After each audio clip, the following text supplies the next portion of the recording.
todos entrarem aí para nós começarmos essa live de hoje.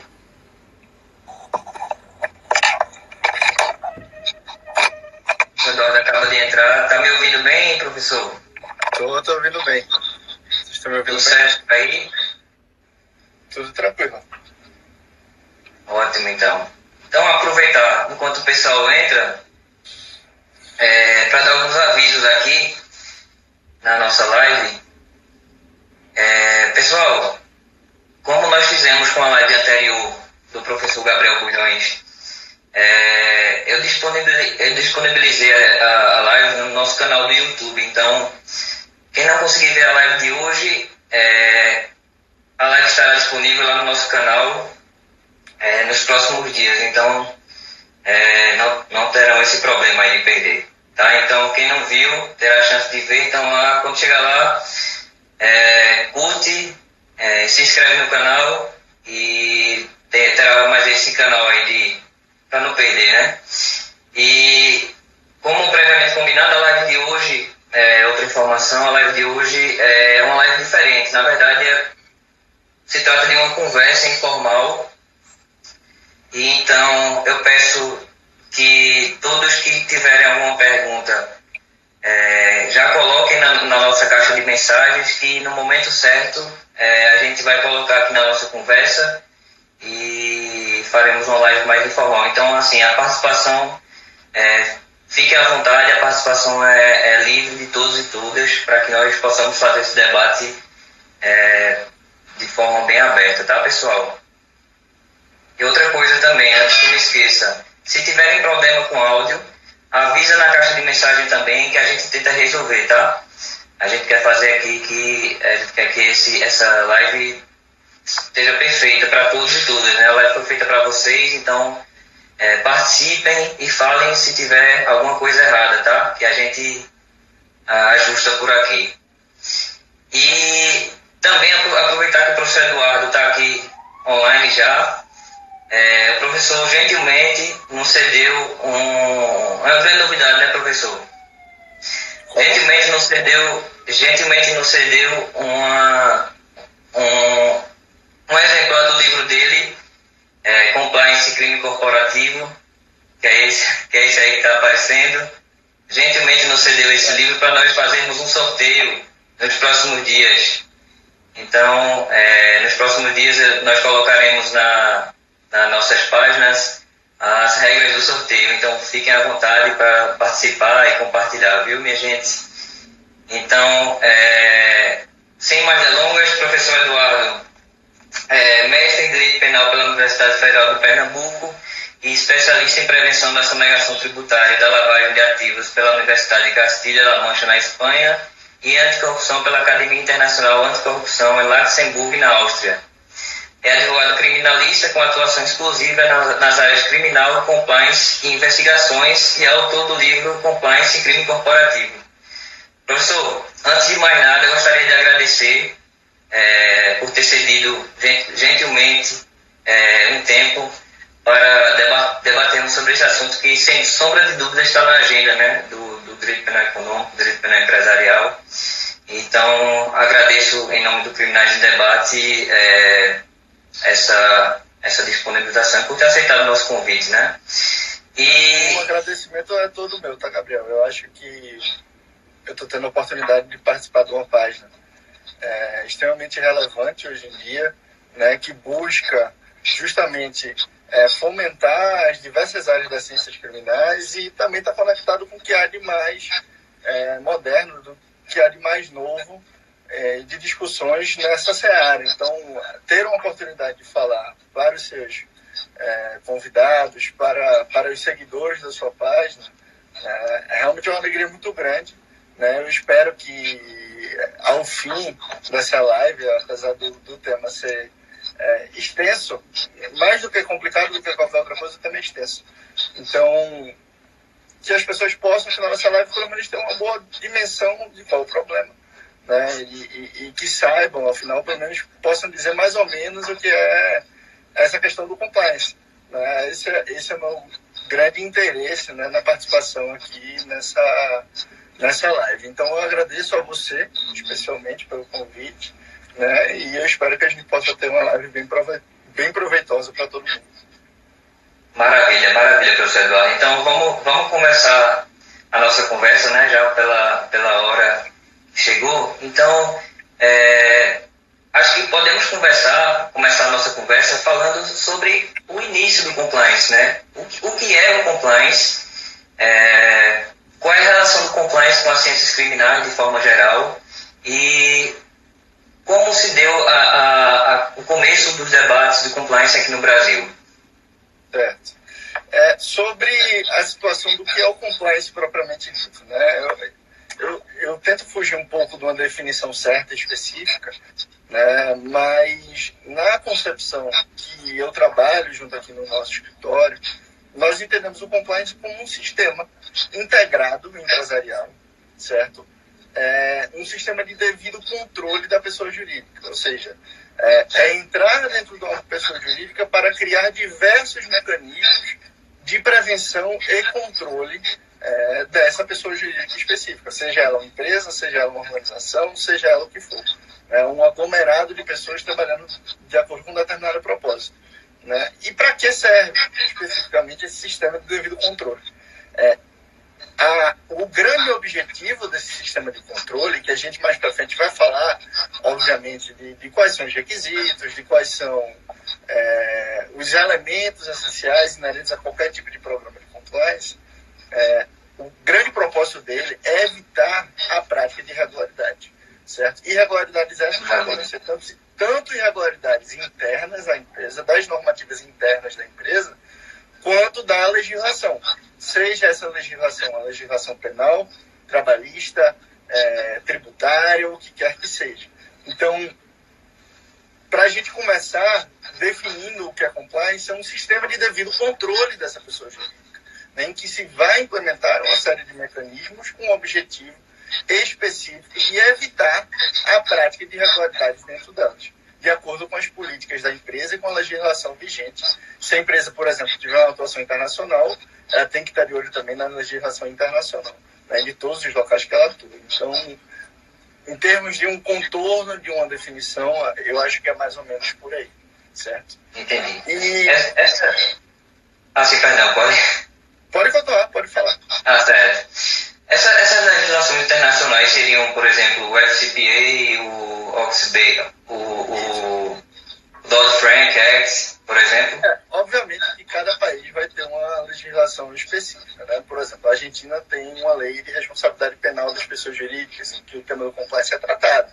Da mesma forma, o Chile tem uma lei de responsabilidade penal da pessoa jurídica, a Austrália também tem, né? Mas quando a gente está falando em termos internacionais, numa empresa multinacional, por exemplo, normalmente essas empresas elas vão olhar para justamente as legislações que são reconhecidamente mais rígidas, né? E obviamente que aí a gente está falando um pouco dos Estados Unidos, a gente está falando de Reino Unido, né? Os Estados Unidos com a FCPA, o Foreign Corrupt Practice Act, e o Reino Unido com o UK Bribery Act, né? Obviamente que a corrupção através do grande mote da corrupção que esses debates acerca do compliance começam a entrar numa tônica maior.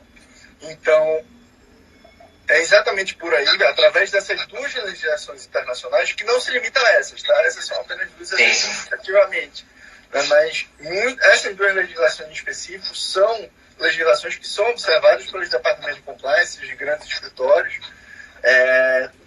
quando a gente está falando de uma empresa multinacional, quando ela está preocupada a cumprir com os regramentos não apenas locais específicos de uma determinada região, mas quando essa empresa tem uma atuação em inúmeros locais, em inúmeros países. Então, necessariamente, essas legislações tendem a ser observadas pelas empresas de forma geral, né? Até com uma espécie de parâmetro específico, né?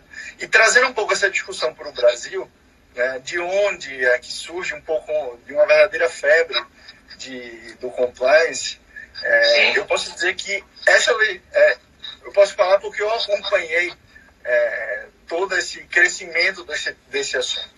Aproximadamente, acho que 2011, 2012, época em que eu estava pensando em fazer meu TCC de conclusão de curso na faculdade, basicamente não tinham textos quase sobre compliance aqui no Brasil. Ninguém estava atentando tanto a esse fenômeno específico, apesar de, obviamente, no cenário internacional ele já ser um tema não apenas muito debatido, como as empresas já utilizam esses programas há muito tempo. Então ninguém está inventando a roda, né, quando a gente está falando de compliance. Mas aqui no Brasil, ele estoura, né, o grande boom do compliance vem, não com o mensalão, como se poderia pensar, mas sim com a Operação Lava Jato, certo?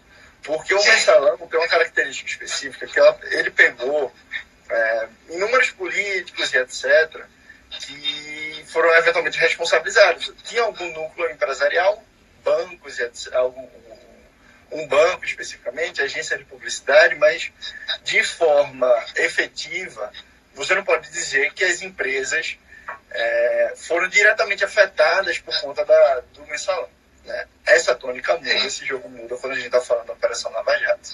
Então, quando a gente está falando de Operação Lava Jato, a gente está falando de possivelmente as maiores empresas do país perceberam que o risco está dentro da casa delas, né? Que o risco está na porta da casa delas, e muitas vezes elas acordam com a ingrata surpresa de que a Polícia Federal está querendo entrar. Então, por conta disso, né, por conta dessa Operação Lava Jato, a discussão sobre compliance ganha uma dimensão que ela não detinha, que o compliance não detinha aqui no país. E você junta essa Operação Lava Jato com uma série de outros fatores, né? O cenário nacional do Brasil, especificamente, de que as pessoas estão enfadadas de crime, enfadadas de corrupção, e que não admitem mais esse tipo de conduta, né? Todos esses movimentos que começam, acho que desde a Copa das Confederações, aqueles movimentos, passeatas e etc., né? O protagonismo que o Ministério Público Federal e a Justiça Federal adquiriram nos últimos anos é extremamente relevante também, né? Um juiz de primeiro grau alcançando uma fama nacional por conta de suas próprias decisões, né? Uma força-tarefa em que os líderes ganham abrangência nacional para estar falando de Folha de São Paulo, para estar dando opinião, né? E aqui não é um juízo crítico absolutamente sobre esse protagonismo, é apenas uma constatação fática de que essas pessoas em específico, hoje em dia, todo mundo sabe quem é o juiz da 13ª Vara Federal de Curitiba, ou sabia, né? Atualmente as pessoas não sabem. Quem é o líder da força-tarefa da Lava Jato? Então, quem é o juiz da Vara Criminal do Rio de Janeiro? Então, essas entidades estão buscando também um protagonismo. Então, é muito relevante, né, esse aspecto. Não bastasse a questão da mídia, né, a mediatização em massa de todas essas operações. Então, eu não sei você, Gabriel, mas eu quase todos os dias me acordo, né, ou com a notícia no G1, ou com a Folha de São Paulo, um jornal nacional falando sobre a operação do dia ou repercutindo operações dos dias anteriores. Eu acho que isso, verdade. 15 em 15 dias a gente tem uma operação de grande escala a nível nacional, né, e a mídia está cobrindo tudo, né. Não bastasse, né, em tempos recentes, vieram legislações que trouxeram outras repercussões, como o acordo de leniência e as delações premiadas, né, que mudam um pouco a dinâmica do jogo da corrupção. Mas se antigamente aquele pacto de silêncio não era nunca violado, hoje em dia a gente não pode dizer o mesmo. Então, quando você pratica um delito, como é o caso de um delito de corrupção, hoje em dia você tem que estar preocupado se você, aquela pessoa que está lhe corrompendo, ou que você está aceitando que lhe corrompa, se ela, eventualmente, daqui a 1 ano, 2, 3, ela vai querer buscar um acordo com a autoridade para delatar aqueles crimes, para fazer um acordo de leniência sobre aqueles crimes, né? E você junta todo esse caldeirão, toda a pressão social que está existindo hoje em dia.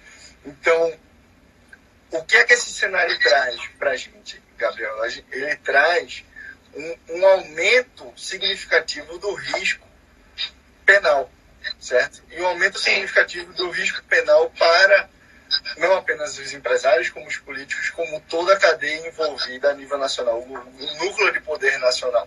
Coincidentemente ou não, hoje a gente acordou com a notícia de que um ex-presidente da República foi preso justamente por conta de uma operação da Polícia Federal. Então a gente só pode imaginar o tamanho da repercussão dessas operações hoje em dia, né?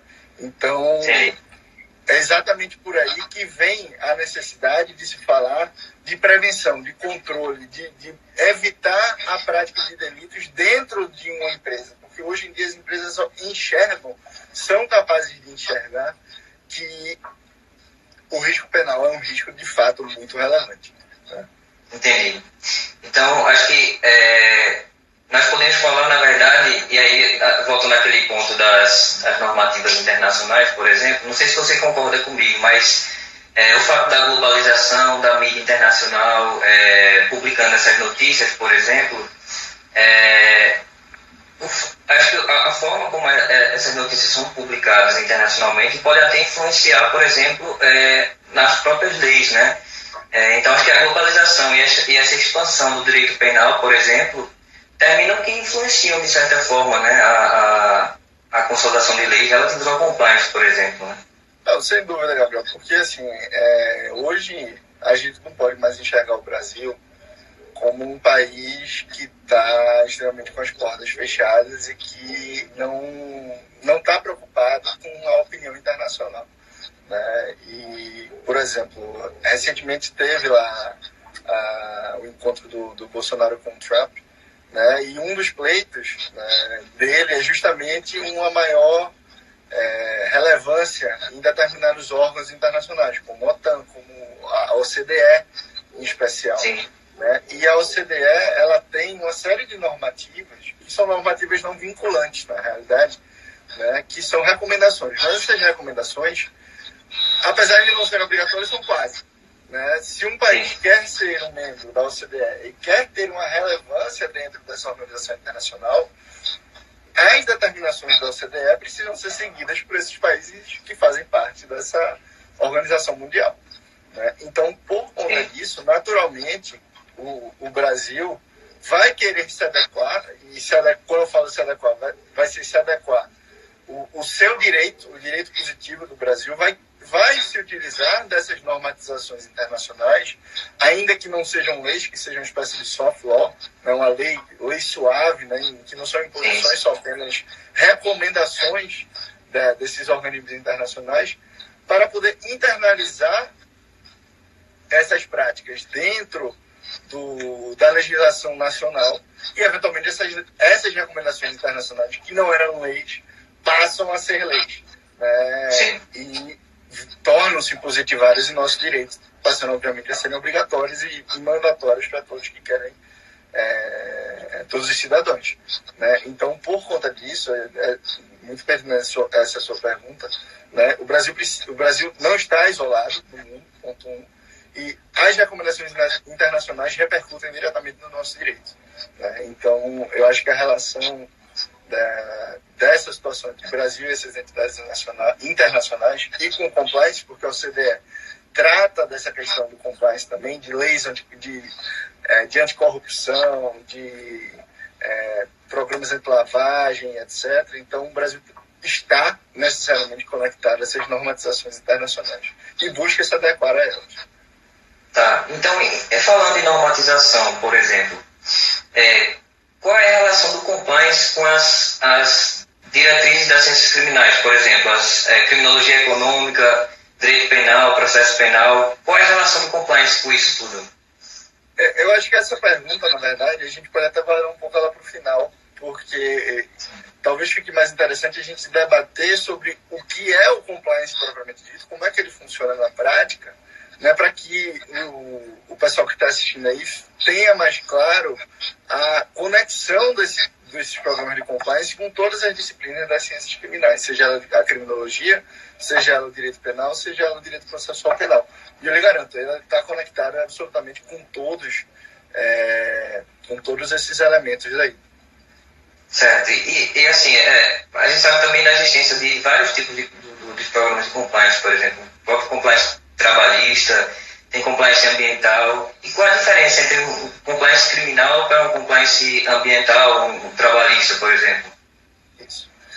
O compliance criminal, Gabriel, ele tem uma peculiaridade de que, como eu estava explicando, o que eram esses programas de compliance, né, a que se atribui, né, qual é a delimitação disso, eu falei que são sistemas de devido controle que buscam que as empresas e as organizações cumpram com as normas, sejam elas trabalhistas, administrativas, tributárias, e também que cumpram também em relação às normativas internas das próprias empresas, certo?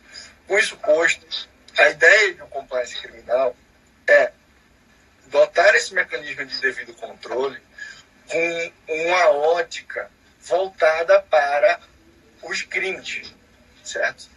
Qual o objetivo disso? Fazer com que as empresas e essas organizações e os membros que fazem parte dessas empresas e dessas organizações passem a regular os comportamentos dessas pessoas, tendo em mente justamente o nosso Código Penal e as legislações extravagantes relacionadas a ele. Né? Então, a gente vai, dentro desse programa de compliance, criar mecanismos para evitar, por exemplo, a prática de corrupção, porque a corrupção é justamente um desses crimes. Né? Só que o compliance ele não se limita, né? O compliance criminal ele não vai se limitar à prevenção da prática de uma corrupção. Ele tem que ter necessariamente uma abrangência muito maior, uma dimensão muito mais significativa. Porque se você prevenir apenas a corrupção, você vai estar ignorando que a sua empresa, a sua organização, ela tem inúmeras atividades distintas que não se limitam à inter-relação com servidores públicos. Né? Então, não necessariamente o único risco daquela empresa vai estar relacionado com a corrupção, seja ela ativa, corrupção ativa mais no caso das empresas. Né? Mas uma empresa pública, como a Petrobras, por exemplo, a gente pode estar falando numa corrupção passiva. Né? Então, um compliance criminal ele tem que ser necessariamente mais abrangente. Ele vai ter que observar e tentar prevenir a prática de corrupção, mas ele tem que ir além. Né? Ele vai ter que buscar prevenir mais do que isso. Então, vamos apenas para citar alguns exemplos, né, de que crimes a gente poderia imaginar para que um programa de compliance pudesse se adequar e necessariamente buscar essa prevenção. Né? A gente pode falar do caso da lavagem de dinheiro. Né? Então, nossa legislação de lavagem de dinheiro ela é extremamente rígida, inclusive, e estabelece uma série de obrigações aos bancos e às instituições de câmbio, e até mesmo a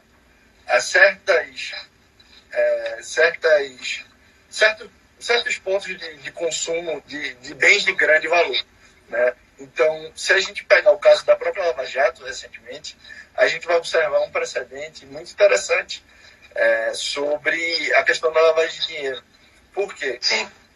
Porque dentro da Lava Jato, especificamente no Rio de Janeiro, se constatou que algumas das pessoas que estavam envolvidas naquela operação, que estavam sendo alvo daquela operação específica, estavam realizando operações de lavagem de dinheiro com joias, certo?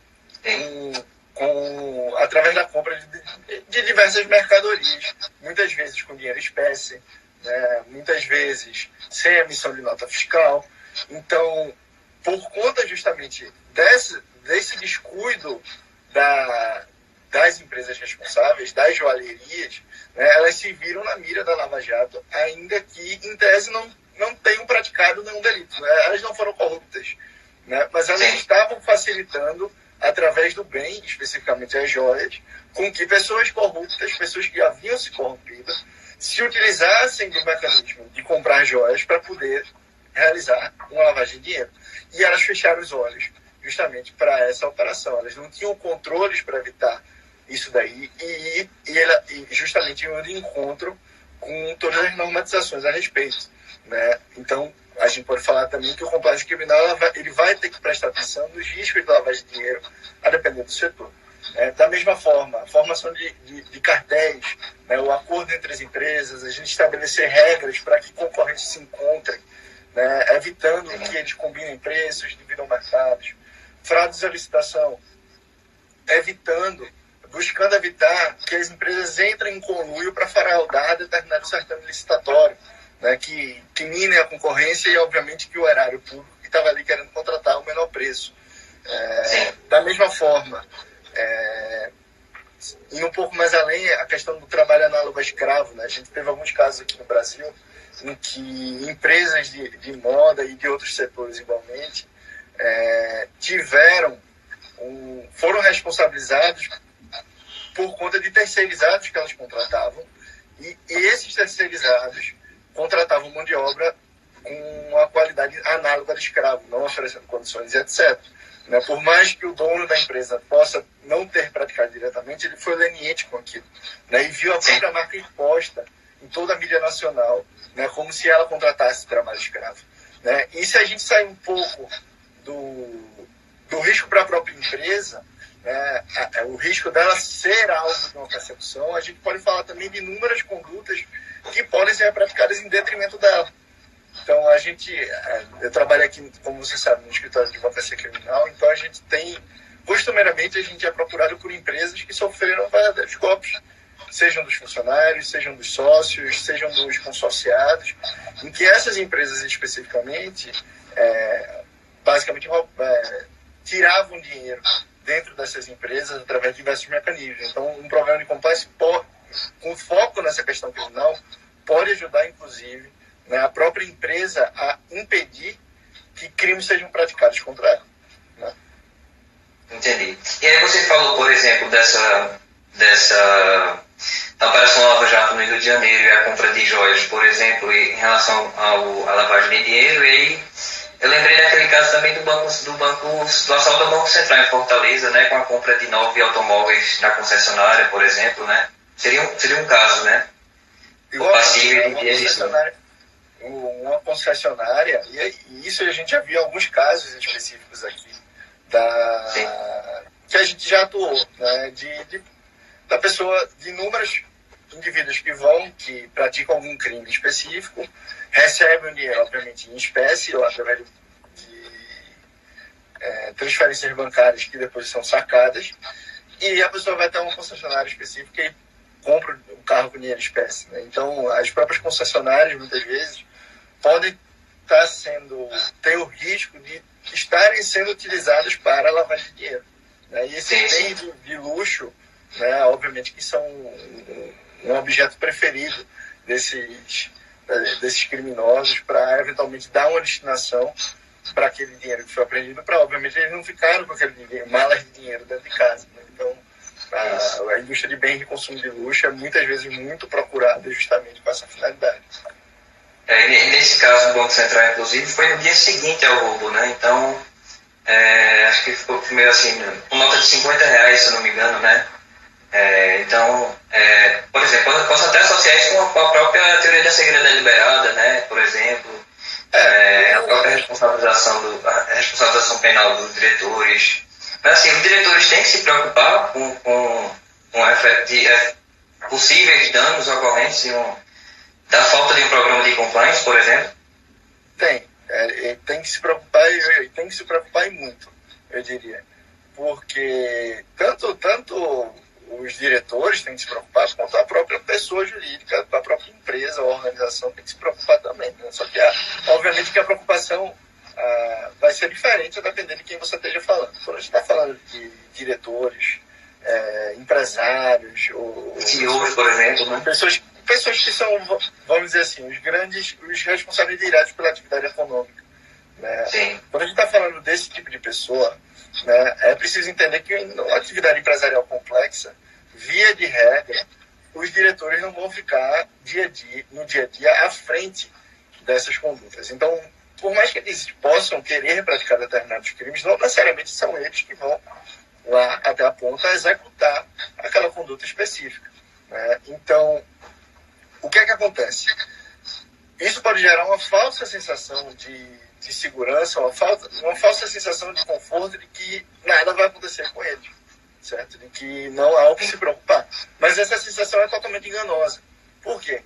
Eu acho que desde o mensalão, Gabriel, o que a gente tem visto em termos de decisões jurídicas, em termos de decisões do STF, do STJ, etc., a gente tem visto uma tentativa de expandir os limites de responsabilidade das pessoas. Né? Expandir os limites de responsabilização para além da prática em si do ato delituoso. né? Então, como é que está sendo feito isso? Né? Acho que tudo bem, está sendo expandido, mas como? Né? No caso do Mensalão, acho que tanto você quanto eu imagino que quem está assistindo essa live deve ter ouvido falar muito sobre a teoria do domínio do fato, né? Como uma teoria que buscava a expansão da responsabilidade para quem detivesse o domínio específico daquele fato. Ou seja, apesar de não praticar diretamente aquela conduta de corrupção ou do que quer que seja, existia um mecanismo estruturado, né, e que aquela pessoa que estava no topo da organização poderia deter o domínio do fato, né, daquela situação específica. E, por conta disso, deveria ser responsabilizado.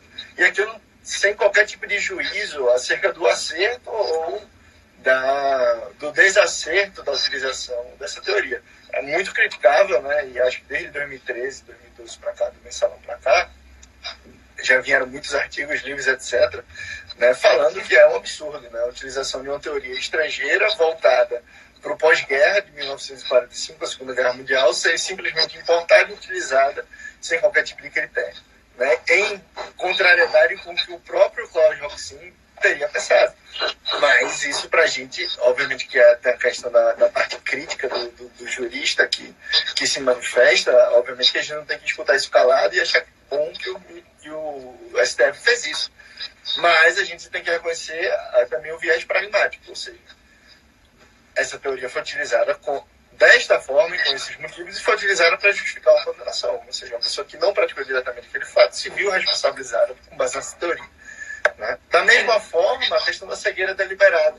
Eu trouxe o exemplo das joalherias, né? E é uma teoria que está sendo também importada da saber dos Estados Unidos, né? E da willful blindness, e que basicamente defende que a pessoa que fecha os olhos propositalmente para uma série de sinais, red flags específicos, né, e aquele crime venha a ser praticado justamente porque eu propositalmente não quis ver o que é que estava acontecendo naquela organização empresarial ou naquela situação específica, né, a pessoa que fecha os olhos também tem que ser responsabilizada. Então, o dono de uma empresa que, apesar de ter condições de perceber a prática delitiva dentro da organização que ele comanda e opta por fechar os olhos por N razões específicas, né, ele também pode ser responsabilizado, pelo menos é isso que defende essa teoria em específico. E, por fim, através do próprio direito penal. A gente também não precisa de uma teoria estrangeira para justificar uma condenação de um diretor que está afastado propriamente que está tratando, que não praticou diretamente aquele fato. Né? Se a gente olhar o nosso Código Penal, a gente tem a figura das omissões impróprias, né? Que, para quem não tem conhecimento, né, é o não agir quando se devia e podia agir para evitar o resultado lesivo daquela conduta, né, da conduta que foi eventualmente perpetrada. E esse devia e podia, entre considerações de questões contratuais, né, de muitas vezes você ser o responsável pela própria atividade econômica, você tem uma relação direta, uma responsabilidade direta pelos danos que você, porventura, possa produzir, né? Mas, em resumo, para as pessoas físicas, o alerta que fica é o seguinte: o nosso direito penal hoje busca, nossa jurisprudência hoje busca formas de driblar essa restrição originária de que só quem responde é a pessoa que foi diretamente responsável pelo fato. Né? A gente está indo pelo caminho oposto, a gente está querendo expandir a responsabilidade penal da pessoa física também, né? Para abarcar os grandes responsáveis, ou assim, os grandes beneficiários das condutas, né? Sejam eles grandes diretores de empresas multinacionais, de empresas nacionais, né? De organizações, de confederações, etc. Né? Então, para as pessoas físicas, o grande alerta é justamente essa expansão da responsabilidade penal individual, né? Através de todas essas teorias. Né? Para a pessoa jurídica, né, primeiro, ela tem que se preocupar com a reputação. Né? Então, é inegável que inúmeras dessas empresas que foram responsabilizadas e que tiveram seu nome manchado pela Operação Lava Jato, elas tiveram perdas bilionárias pelo simples fato de estarem listadas numa operação como essa. Mas os danos vão muito além. Né? Os danos vão muito além, porque essas operações e essas repercussões, elas alcançam, inclusive, a própria operação da empresa, os contratos que a empresa detém. O poder público passa a não querer mais firmar contratos com essas empresas. Então, é extremamente relevante para elas também. E não só. né? Desde 2013 a gente tem aí a chamada Lei Anticorrupção, né? Em que essa lei anticorrupção em específico, apesar dela não ser uma lei com um viés criminal explícito, e eu falo explícito porque ela não estabelece uma responsabilização criminal, pelas empresas, né, que aqui no Brasil está limitada apenas aos crimes ambientais, ela traz uma repercussão de uma responsabilização, tanto civil quanto administrativa, para essas empresas. Né? E essa responsabilidade civil e administrativa tem um ponto muito relevante, que é o quê? É uma responsabilidade objetiva. Ou seja, não interessa se a empresa não quis praticar, ou se os membros da empresa fizeram de tudo para não praticar um delito. Ela vai ser responsabilizada mesmo assim. Né?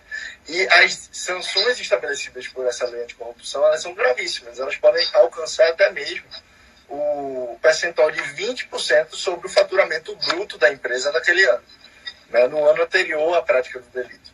Ou seja, a gente pode estar falando em multas bilionárias, né? Multas gigantescas, né? A depender do porte da empresa em específico, e que podem simplesmente fazer com que a empresa entre em recuperação judicial, né? A depender da margem de lucro que ela tem.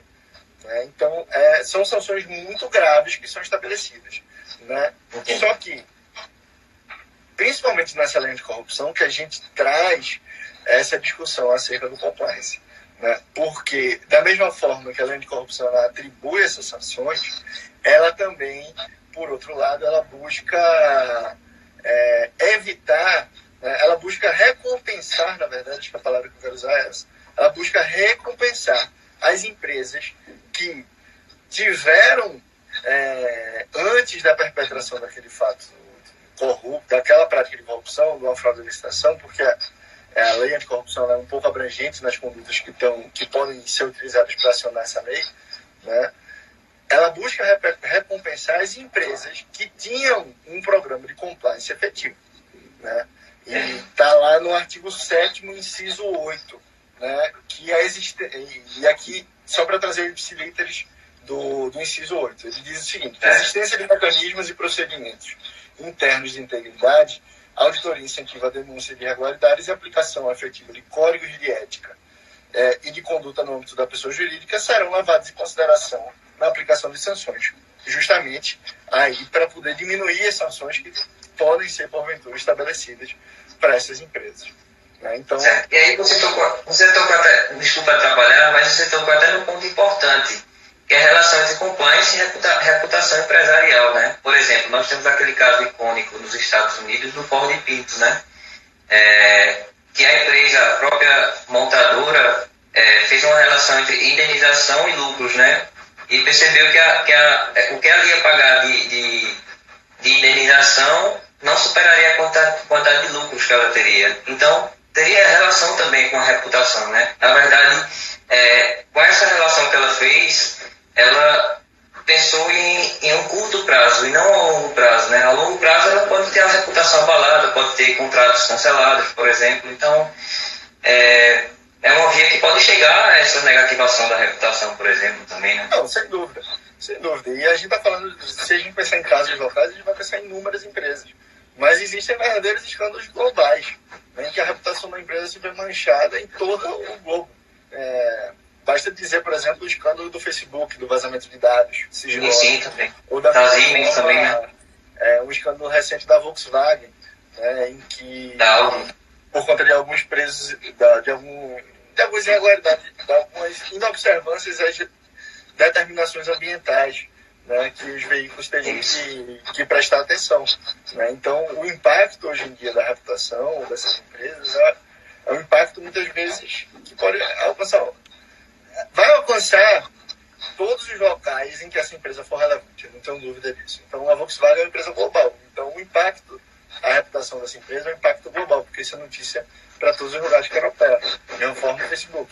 Se a gente pensar em algumas empresas, algumas empreiteiras que foram envolvidas no Lava Jato, elas, por exemplo, tiveram um impacto muito significativo a nível da América Latina.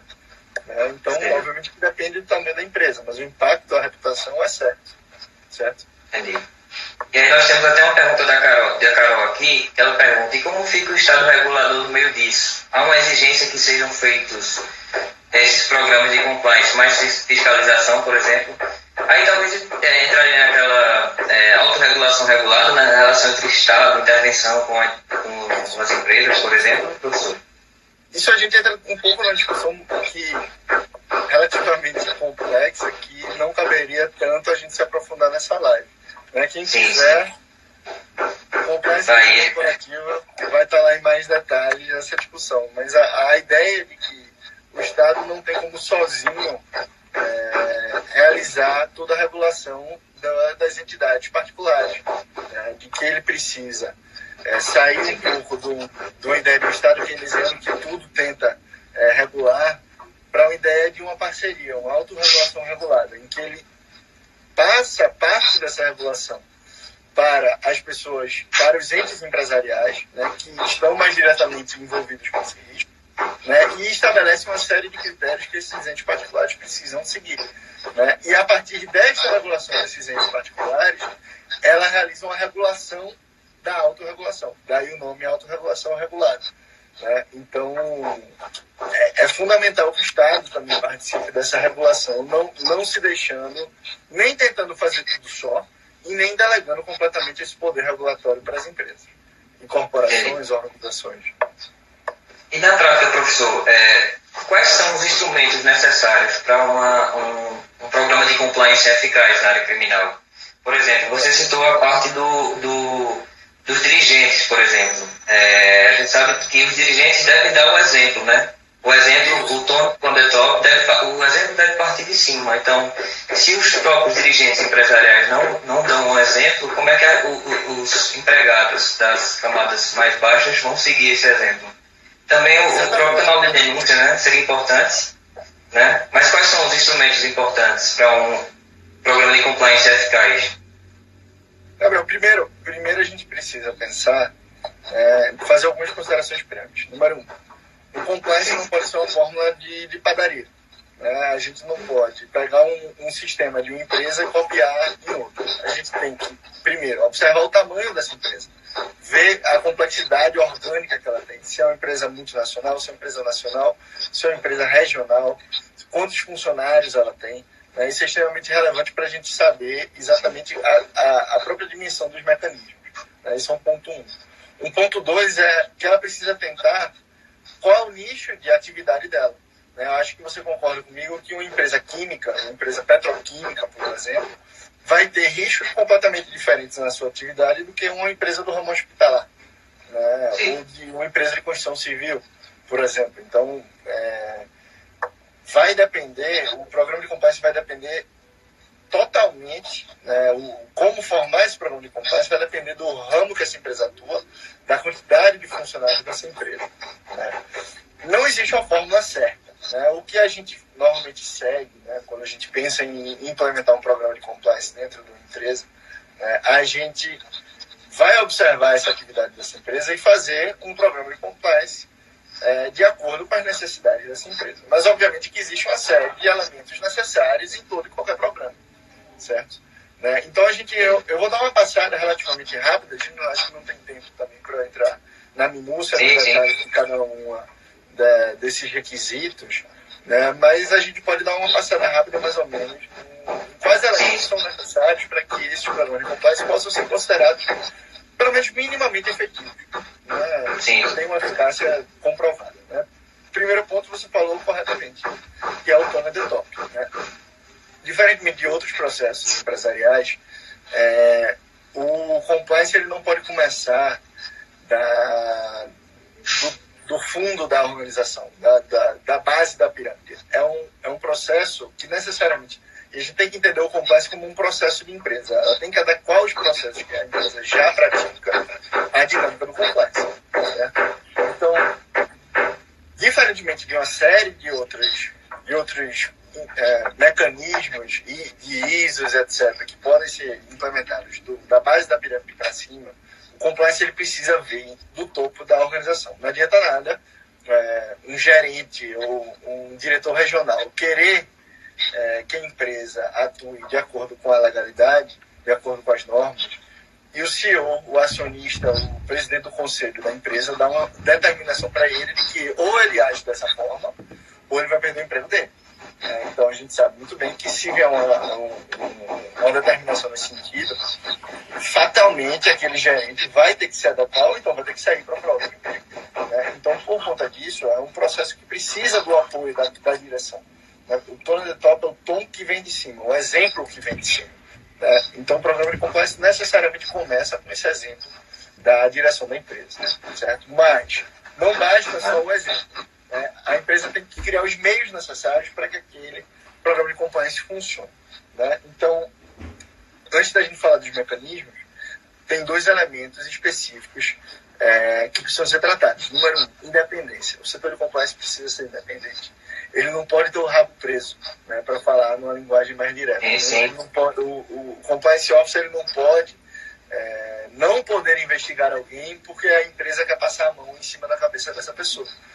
Então, a gente está falando de um compliance muitas vezes independente até mesmo do CEO, ligado diretamente ao conselho de administração da empresa, ou empresas menores diretamente ao presidente, para que as condutas desse CEO, CFO, etc., possam também ser investigadas pelo responsável ou pelos responsáveis por essa área de compliance. E, além da questão da independência, a gente tem que falar também em integração. Compliance não pode ser uma ilha dentro da empresa, que não tem acesso a informação nenhuma. Ele precisa estar conectado com todas as áreas da empresa, justamente para enxergar e controlar, ou tentar, pelo menos, controlar os riscos das diversas áreas. Então, por conta disso, ele precisa também estar integrado com os diversos setores da empresa. Passada essa explicação inicial, a gente vai um pouco mais para os requisitos. Qual o passo a passo da gente conseguir implementar um programa de compliance?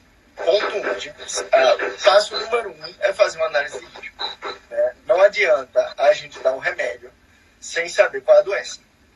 A gente não tem como controlar a corrupção se a gente não sabe de onde as chances de corrupção são maiores ou menores. A gente não tem como controlar a lavagem se a gente não sabe onde estão as disposições da gente em relação à lavagem. Então, o ponto de início, o pontapé do programa de compliance é a análise de risco ser bem feito. E aí vai tentar se buscar, seja lá através de entrevistas, através da análise documental, através de conversas com os presidentes, alguma auditoria que assessore especificamente, vai se tentar buscar identificar quais são os riscos da atividade empresarial propriamente dita. E não é só identificar, é identificar, fazer uma espécie de proporção, um mapa de riscos, para dizer quais são os maiores riscos, os riscos com maior probabilidade de acontecerem e o maior dano que podem ser causados, e a partir disso tomar decisões. O que é que a gente vai fazer com esse risco? A gente vai extinguir aquele processo específico, a gente vai deixar de fazer determinada prática, pode ser uma solução. A gente vai criar mecanismos para fiscalizar aquela prática, também pode ser uma solução. Ou o risco não é tão significativo, a gente pode também deixar as coisas como estão. É importante esse contato, esse feeling da pessoa que está implementando o programa de compliance com as pessoas que estão à frente da empresa. Não adianta também você querer fazer o impossível dentro de uma organização corporativa, sem a concordância dos donos dessa corporação. Então, tem que existir esse tipo de tato, esse tipo de preocupação sobre essa questão da análise de risco, certo? Feita a análise de risco, a gente vai ter um mapa de onde é que estão as vulnerabilidades da empresa. A partir desse mapa de vulnerabilidades, a gente começa a poder pensar em impedir ou como reagir a esses riscos. E um elemento basilar do programa de compliance é um código de ética. O código de ética vai funcionar como uma espécie de constituição da empresa, onde os princípios básicos daquela empresa vão estar delimitados, em que todas as pessoas precisam ter conhecimento. Mas, além do código de ética, vão ter determinadas situações que são tão fundamentais e tão importantes, como, por exemplo, a questão da corrupção, que a gente vai precisar também ter políticas específicas mais detalhadas sobre o que se pode fazer e o que não se pode fazer dentro daquela empresa. Então, não apenas o código principal vai ter que estar lá, como também uma série de políticas. E a política pode ser anticorrupção, pode ser uma política anti-abuso, pode ser uma política de propriedade intelectual, de sigilo de dados, enfim. Uma política de brinde, por exemplo, também, né? Um quê? Uma política de brindes, por exemplo, né? Recebimento de brindes e presentes. Por exemplo. Brindes e hospitalidade, uma política de lavagem, enfim. É como se o Código de Ética fosse a Constituição e as políticas fossem as leis ordinárias, né? Fazendo uma comparação um pouco com os direitos. Né? As políticas vão tratar dos pontos específicos que não podem ser tratados num documento como o Código de Ética. Né? Feito isso daí, a gente precisa criar um canal, uma interlocução com os funcionários da empresa.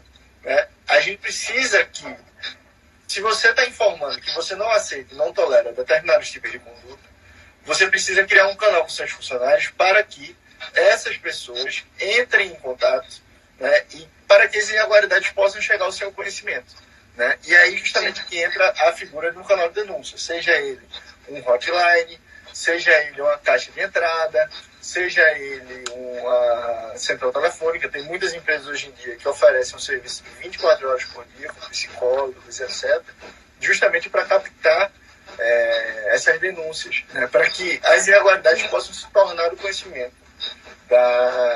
da direção da empresa, ou pelo menos do programa dos responsáveis pelo compliance dentro dessa empresa. Certo?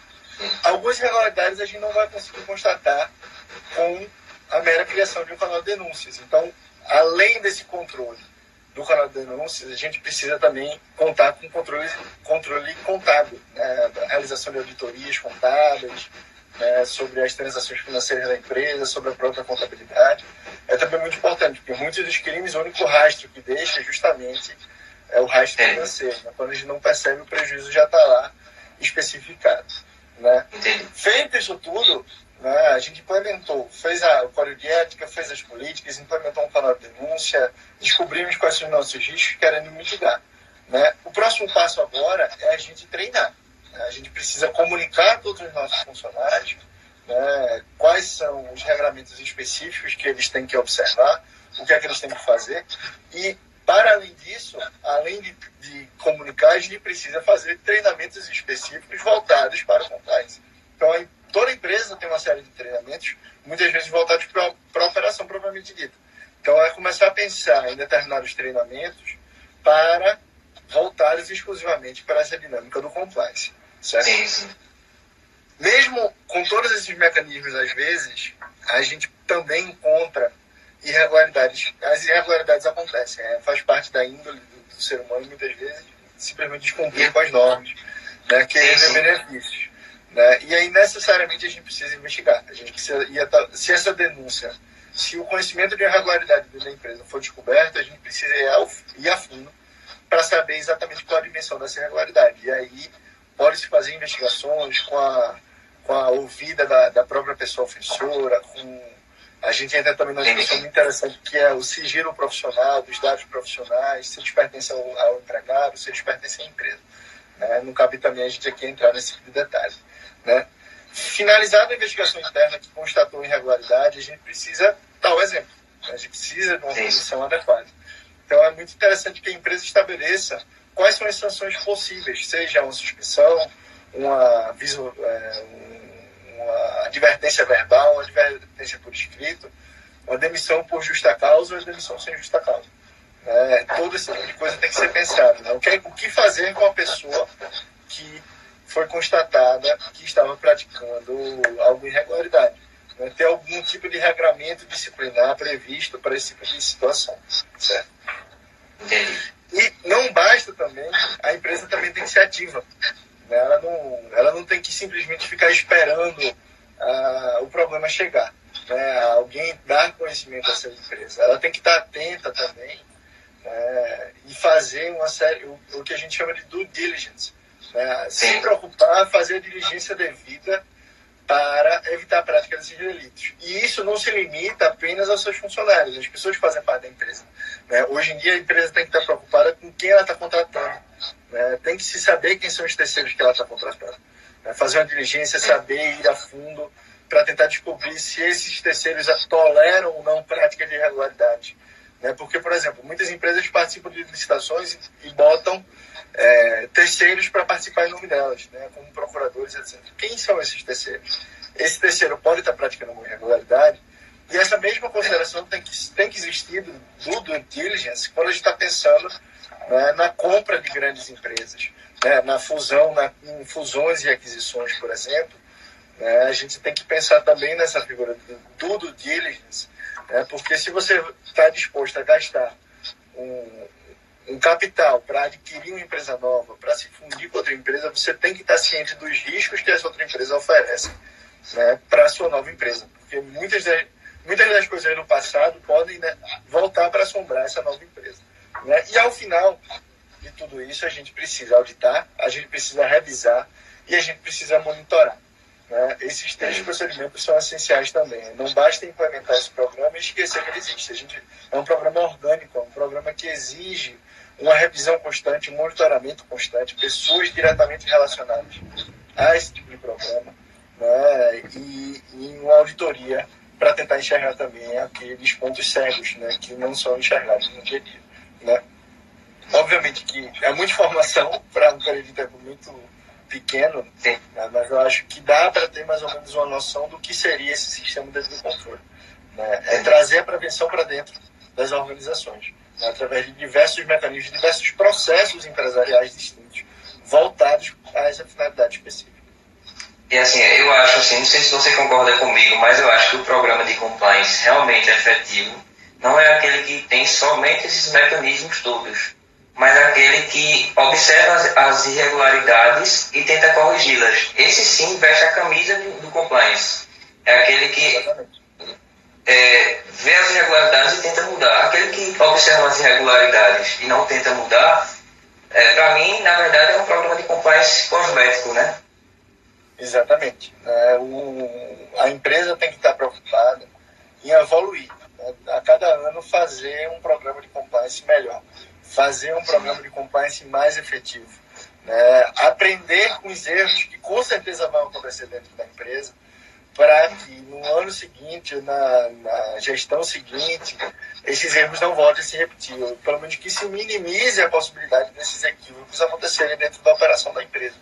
Então é extremamente importante, sim, que esse sistema de compliance não sirva meramente como uma maquiagem da empresa para ficarem bonitas, né? Ficarem lustrosas para os olhos das autoridades.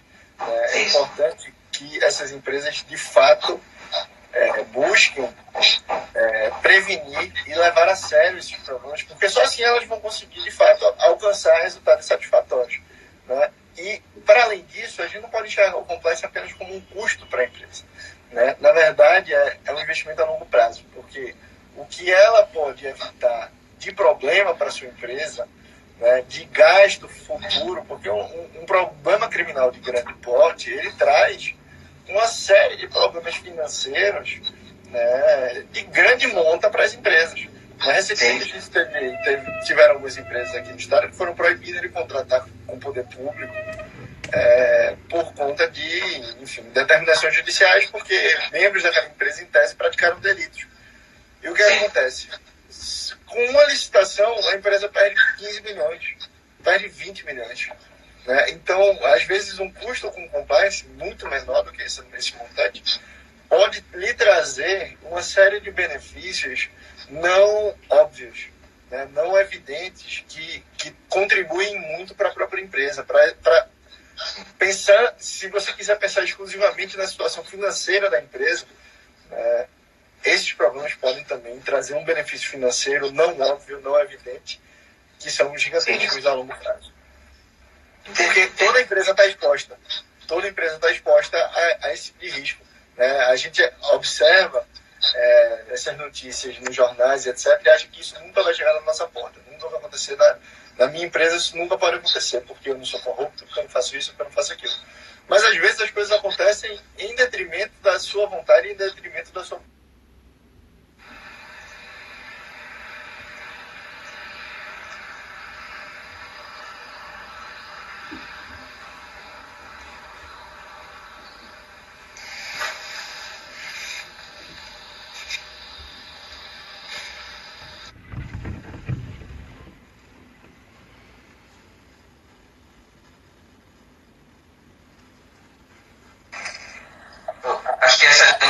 o tempo da queda. Acho que a gente estourou um pouquinho o tempo, mas a gente já está Foi, né? Mas, sim, para finalizar, até em virtude do tempo, existe algum ponto negativo quanto ao programa de compliance, por exemplo?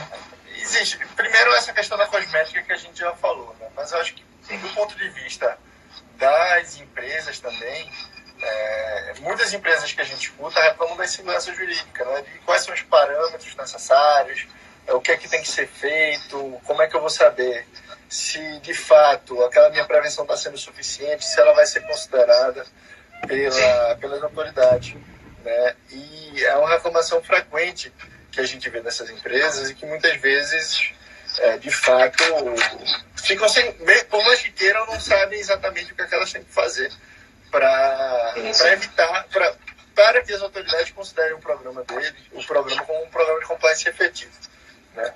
E aí é muito interessante a dinâmica das certificações. A gente tem, por exemplo, o programa Proética da Controladoria Geral da União, em que muitas empresas se inscrevem justamente para ter um feedback que é gratuito sobre o quão efetivo é aquele programa de compliance. A gente tem certificações como a ISO, que estabelece e fornece determinadas certificações para que as empresas passem a ter aquele selo ISO, etc., dentro da atividade empresarial, né? Passem a ser reconhecidos como programas de certificação eficazes, né? Da mesma forma, a gente precisa também de uma elaboração legislativa eficaz, clara, né? Que o Brasil avançou muito em tempos recentes sobre isso, e também, né, a gente precisa de pessoas qualificadas, né, montando aquele programa específico, né? Sejam advogados, sejam consultores, né, pessoas que tenham dimensão de fato e sejam capazes de identificar os problemas, né, dentro daquela empresa,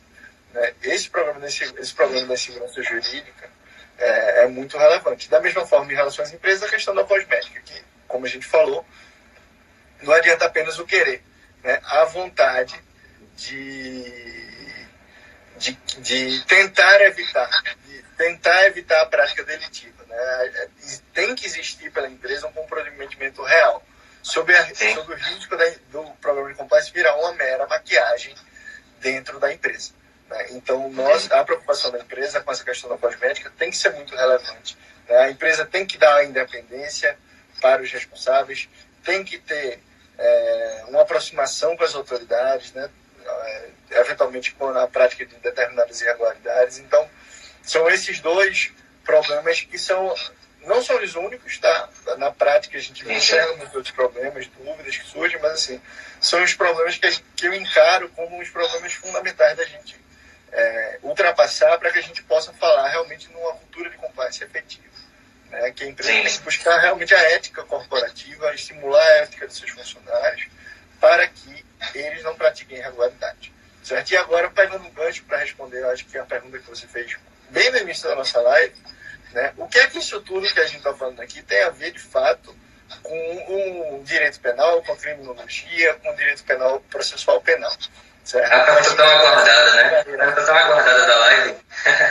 Para quem estiver interessado em uma carreira mais acadêmica, né, o compliance, ele traz inúmeras discussões muito boas, muito densas sobre todos esses pontos e que podem ser um mote até de um TCC, podem ser um mote de uma dissertação de mestrado ou até mesmo de dissertações ou tese de doutorado, né? E eu, como você sabe, Gabriel, e talvez quem está acompanhando também possa saber, né, o meu livro é justamente o resultado de uma pesquisa, de uma dissertação de mestrado, em que eu me debrucei a fundo sobre esse tema do compliance. Como um programa de compliance pode afetar numa responsabilização penal das pessoas jurídicas, né? Foi isso que eu tentei buscar, né? Mas apenas para dar alguns insights, né, para quem está nos ouvindo, quem está nos acompanhando a essa hora aí nessa live, muito obrigado a todo mundo que realmente aguentou, né, esse tempo todo aí com a gente.